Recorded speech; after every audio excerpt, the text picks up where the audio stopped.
जय हिंद दोस्तों, बहुत बहुत स्वागत करता हूं मैं अपने YouTube channel true soldiers traders में। जो मेरे साथी आज नए चैनल पे आए हैं, चैनल को सब्सक्राइब कीजिएगा, पूरा वीडियो लास्ट तक देखिएगा। चैनल के डिस्क्रिप्शन के अंदर टेलीग्राम का लिंक है, लीजिए। ये सुविधा फ्री है दोस्तों, कोई भी शर्त, कोई भी प्रीमियम चार्जेस, कोई भी कंडीशन यहाँ नहीं है आपको ज्वाइन करने की। आप स्वयं इसको जो है खुद ज्वाइन कर सकते हैं।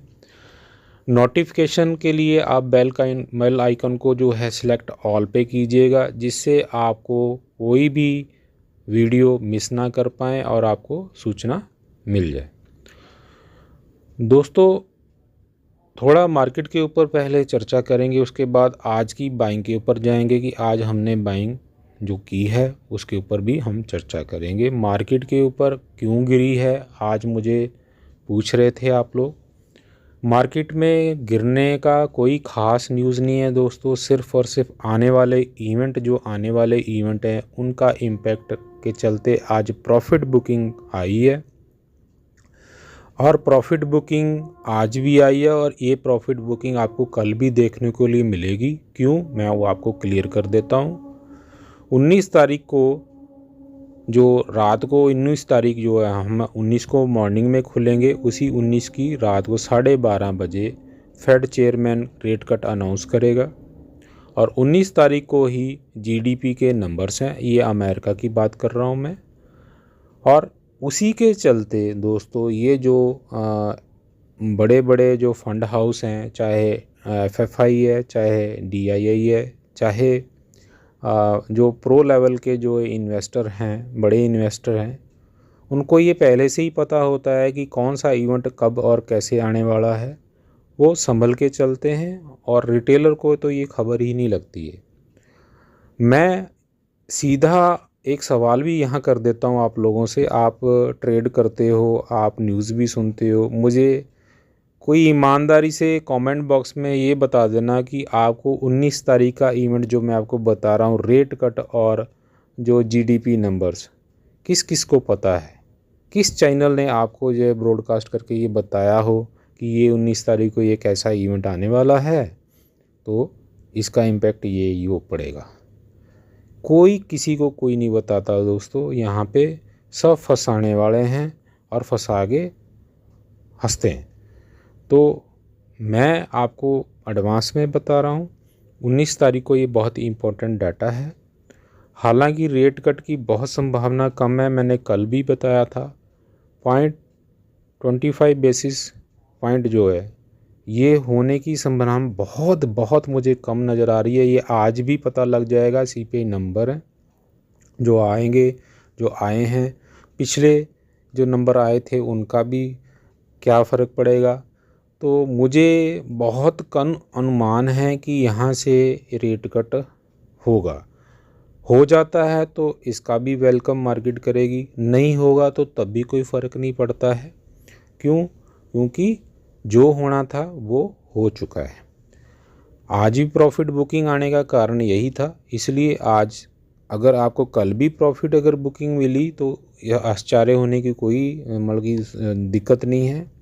कल भी हम बाइंग के मौके ढूंढेंगे। जिस तरह आज हमने बाइंग की है, उसी तरह कल भी अगर हमें बाइंग का कोई भी मौका मिलेगा तो हम बाइंग करेंगे। मैं रेंज बता देता हूँ। अभी रेंज मार्केट के अंदर जो है निकल के जो आ रही है, अगर मैं नीचे की रेंज लेके चलूँ, जो कुछ दिन या महीने की बात मैं कर रहा हूँ, जो निकल के आ रही है वो निकल के आ रही है दोस्तों 24,180-75 के आसपास, जहाँ इसको 24,200 भी बोल सकते हैं। और ऊपरी रेंज जो है निकल के आ रही है 24,750 से लेके 800 पे आके मार्केट की सांसें फूल रही हैं।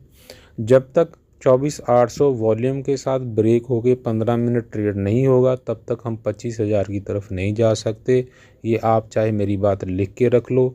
ये जब तक वॉल्यूम के साथ हम तोड़ेंगे नहीं और 15 मिनट से ज़्यादा हम वहाँ पे होल्ड नहीं होंगे, तब तक हम 25,000 की बात नहीं कर सकते दोस्तों।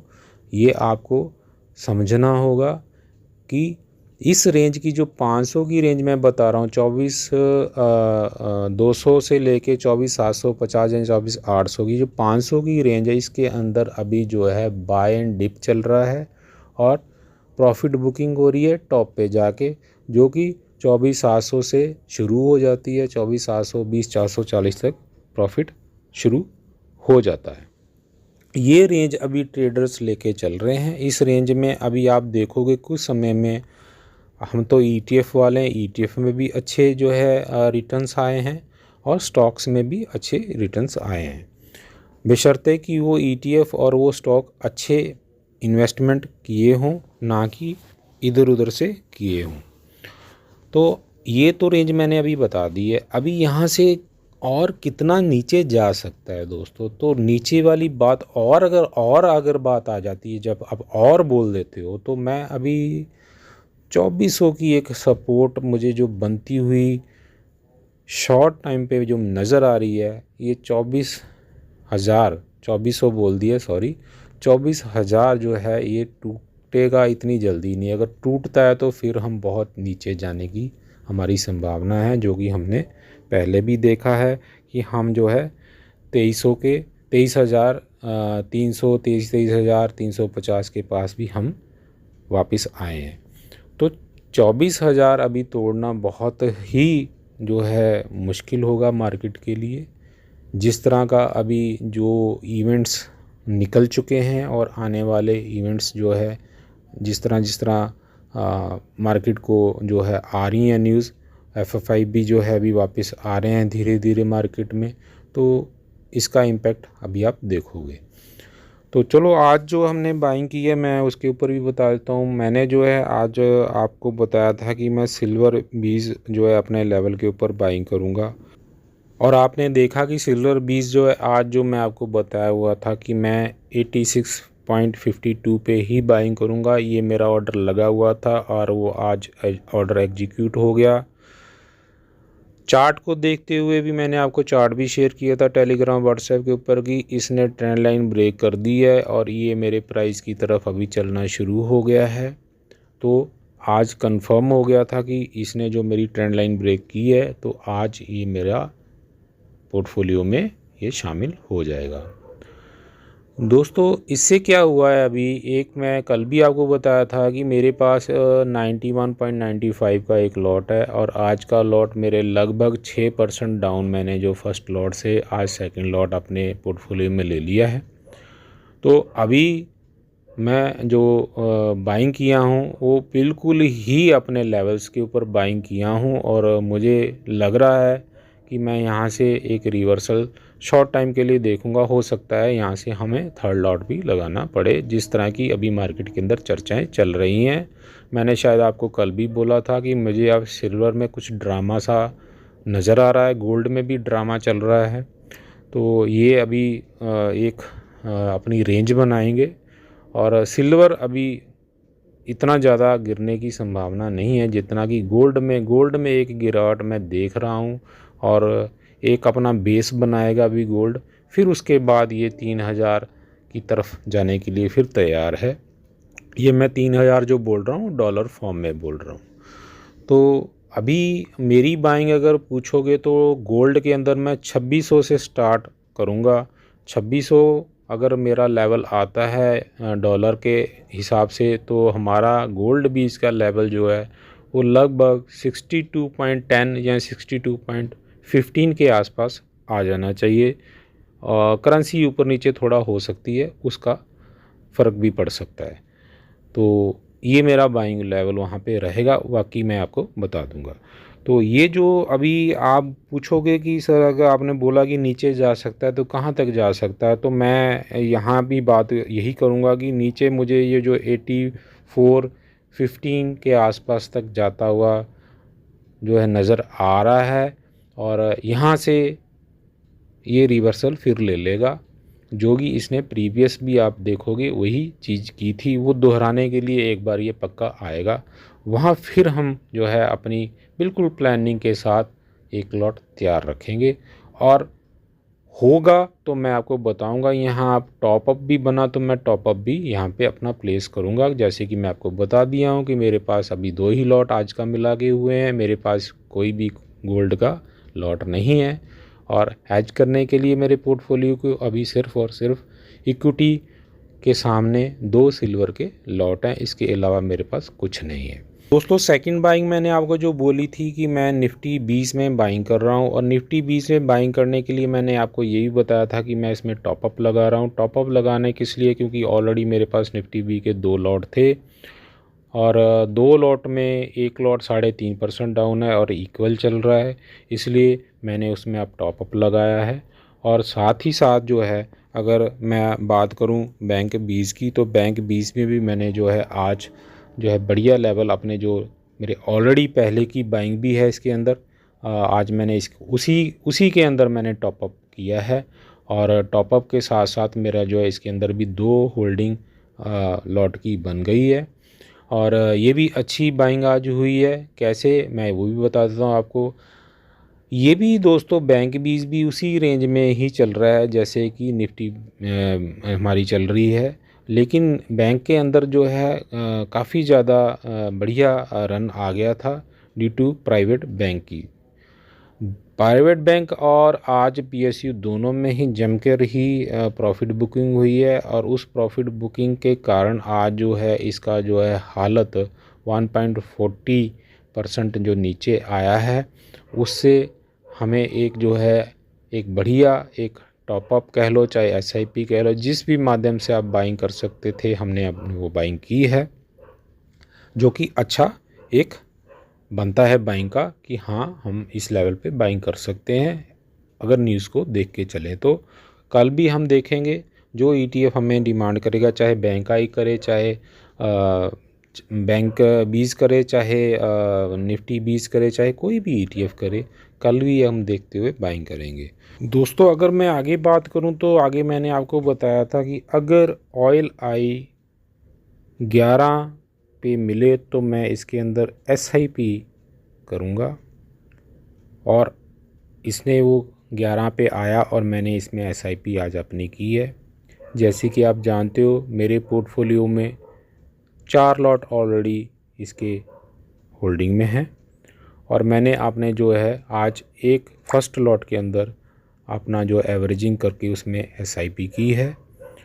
क्यों? क्योंकि ये भी 2% आज नीचे था, और अच्छी बाइंग तभी कहलाती है जब आपके जो है एक होल्डिंग में एक ईटीएफ है और वो जो है एक 2% या 2% 2.5% नीचे आ रहा है, तो आपने बिना सोचे समय, अगर आपके पास फंड है तो आपने उसमें एसआईपी भी कर सकते हैं, उसके अंदर हम जो है टॉपअप भी मार सकते हैं, कोई इशू नहीं है दोस्तों, बढ़िया इन्वेस्टमेंट होगी। और मैं इसमें प्रॉफिट बुक नहीं किया क्योंकि आप लोगों के सवाल आ रहे थे कि सर अभी प्रॉफिट बुक ऑयल आई में मत करो, क्योंकि हमने बहुत ऊपर लेवल के ऊपर रखा हुआ है इसको, तो हमें भी थोड़ा एक अंदर से होता है कि हाँ सर के पास है तो हम भी जो है साथ में चल रहे हैं।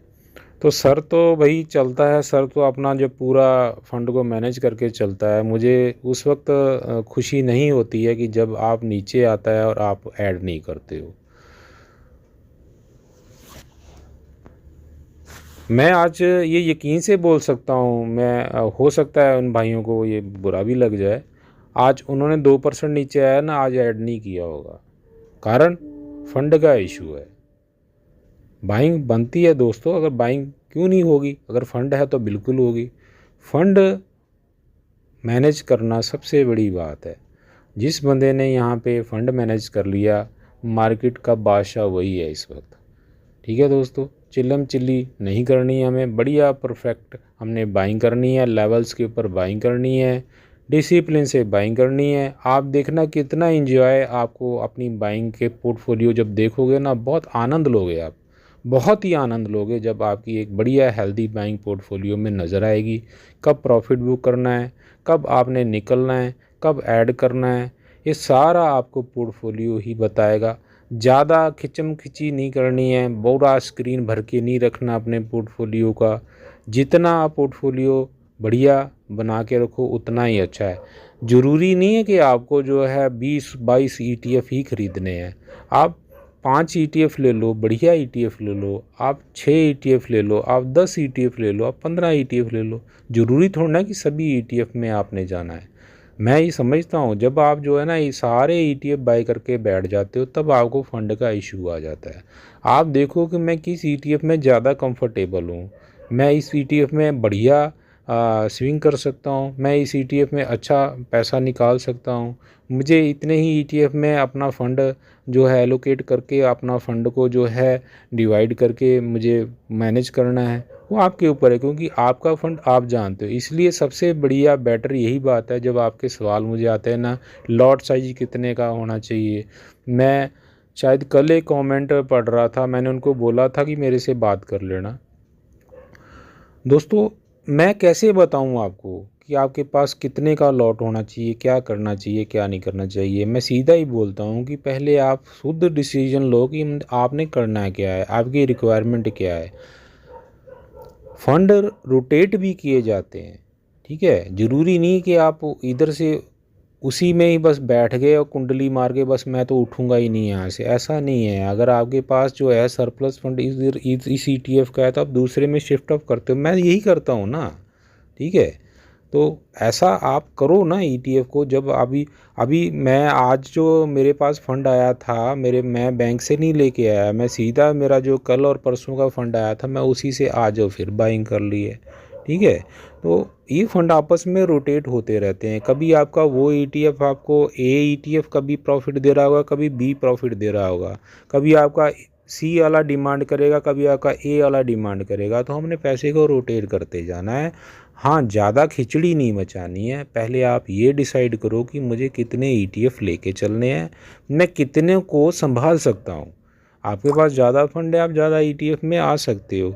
और ज़्यादा फंड की ज़्यादा ये मतलब नहीं है कि आप जो है पूरा मार्केट खोल के बाइंग करके बैठ जाओ, ऐसा कुछ नहीं है। जितने में आप अपने सामने उसको जो है जज कर सकते हो, ठीक है। ये नहीं कि ऊपर से लेके नीचे तक स्क्रॉल अप स्क्रॉल डाउन करते रहो और देखते रहो पोर्टफोलियो को, कुछ नहीं है दोस्तों। सिंगल आपका जो है, मैं बोल रहा हूँ नॉर्मली सिंपल, आप जितना सिंपलीफाई अपने पोर्टफोलियो को रखोगे आपको उतना ही जो है दिमाग से पजल कम होना पड़ेगा। तो आशा करता हूँ जो मैंने आपको जो है इस जो 4 ETF मैंने बाय किए उसके ऊपर जो हमने चर्चा की है, मार्केट के ऊपर चर्चा की है, आने वाले इवेंट के ऊपर चर्चा की है, आप लोगों को समझ में आया होगा। अगर किसी मेरे भाई का डाउट है वो मुझे मैसेज कर सकता है, कमेंट बॉक्स इसीलिए खुला हुआ है, कमेंट कर दो, आप व्हाट्सएप कर दो, टेलीग्राम कर दो, कुछ भी कर दो, आपको मैं रिप्लाई दे दूँगा। स्वस्थ रहिए, सुरक्षित निवेश कीजिए। जय हिंद दोस्तों।